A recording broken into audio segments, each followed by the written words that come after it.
Okay, Contra, that you were doing this with your hand.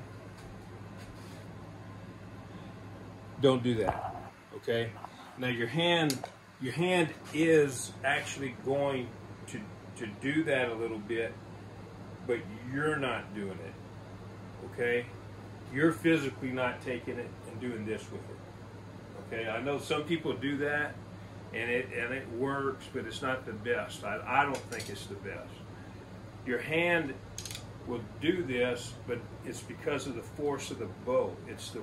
It's whenever you release that torque of that string, and the force of the string going forward is making the bow do this. And you kind of you're just allowing the bow to do this. You're not actually taking your hand and doing that. The logic behind that is that from the time you release, if you're trying to move the bow out of the way of the arrow, there's no way that you're going to be fast enough to do that. No way. Because what it is that arrow's moving so fast, from the time you release to that arrow gets past the string or past the bow, in your mind, if your mind has to register all that to happen and then you move, before you move, it's just not going to happen, okay? I don't think it's going to happen. It might. So Contra is all in your grip. And what I do, you see these calluses I have right here? You see those? I got big calluses on these two fingers. Hardly none right here. It's from shooting, okay? You can see where my grip on my bow, you see the shiny part of my grip right here versus the rest of it. It's because that's right where my little finger and my ring finger's hitting.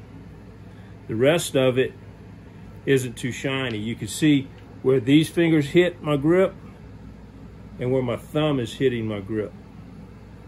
See where the wear spots are? So what I'm doing is this is going to vary with the size of your hand. With the size of my hand, I put it right there. The meaty part of my hand is actually hitting right here on my bow.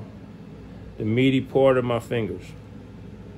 And I'm going tight with that little finger and tight with this finger.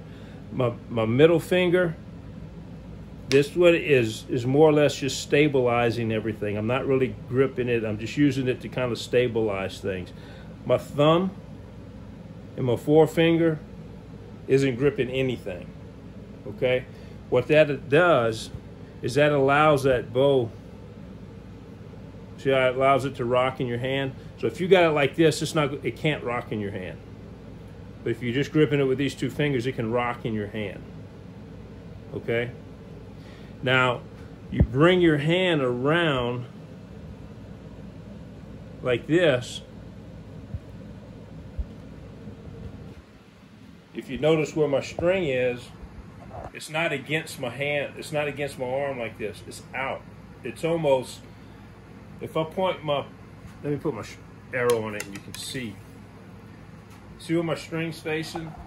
If my arm is straight, without bending my wrist like this, if I keep my wrist straight and bring it up right here, that arrow is actually coming right across my chest like this. It's not coming like this. It's right here, okay? So I'm keeping my wrist straight. Now, if I were to pull from this position, if I were to pull straight back with my string, you see where it would be going? It's straight like this, okay? But what I'm gonna do is I'm gonna hold my wrist straight, get it like this so you can see my wrist. But I'm gonna pull, I'm pulling to my chin. And what that's doing is it's actually rolling this in my hand, but I'm not allowing it to roll because I'm gripping it tight. Okay? Now, I'm not just stopping it totally, but what it's doing is loading that just a little bit. Now, if you get too much, you torque your string and all that. You don't want to get too much. You don't want to do like this and really roll it around, because then it messes your limbs up. You're not going to get a good release. But if you hold it to where the meaty part of your hand's hitting the back of the bow, or maybe 3/4 of the way to this side of the bow. That's where mine is, just the size of my hand. You have to experiment with that. You get it right here, hold it like this, and then when you pull back, you have your bow is actually doing this, so it's loaded.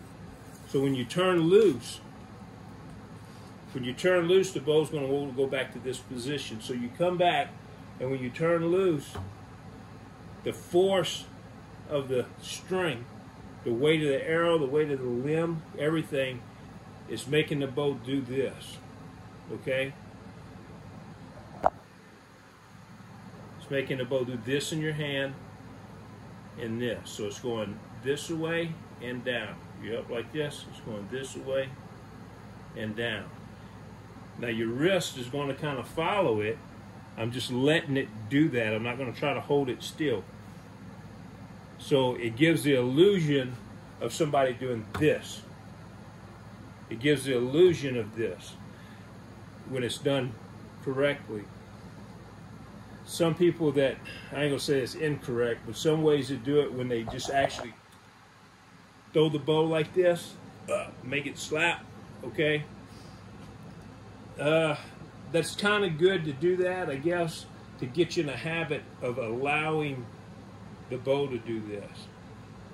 But if you're physically thinking that you're going to move the bow out of the way of the arrow, that's not going to happen. You get katra all in your grip. It's all in your grip. You cannot do katra physically trying to make your hand move the arrow out. Okay? It helps, but that's it. Okay, now this is using your grip to get katra. It's using katra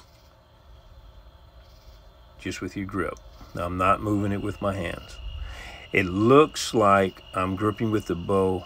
Looks like I'm gripping the bow with all of my fingers, but I'm not. I'm just gripping it with my little finger and my ring finger, just really tight.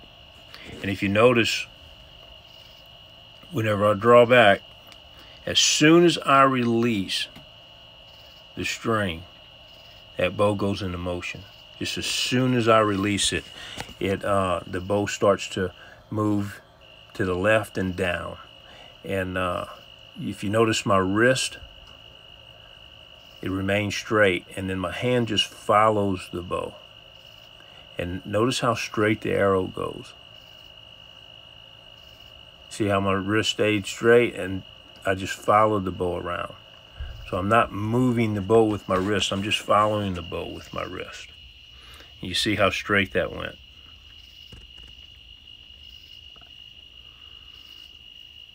Again, you see how the bow is going to just start going into motion as soon as I release. I am not making this bow turn. The bow is turning by itself using the grip that I explained at the beginning of the video. It's creating the torque all on its own. It's all in the grip. As soon as I release, the bow goes into motion, everything's straight, and I just follow the bow on around.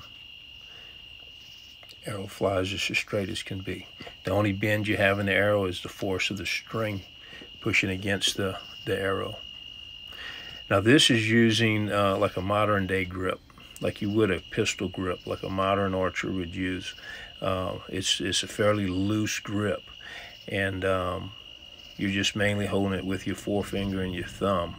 And if you notice, when I release, how much bend the arrow is going to have going around the bow. Now everything is the same. My anchor point's the same, I draw the same, I'm holding the bow pretty much, you know, everything's the same. My point of aim the same. The only difference is the grip. So the only thing that I'm doing different is I just changed the grip. Again, Everything is the same. The only thing I'm doing different is change the grip. See how much bend that arrow has in it.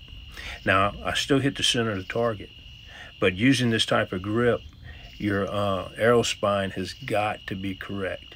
Again, this is using Katra, using the grip to make Katra.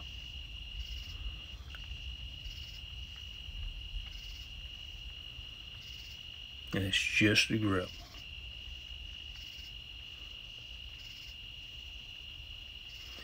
And this is not using the grip. This is using a different grip that does not create Katra.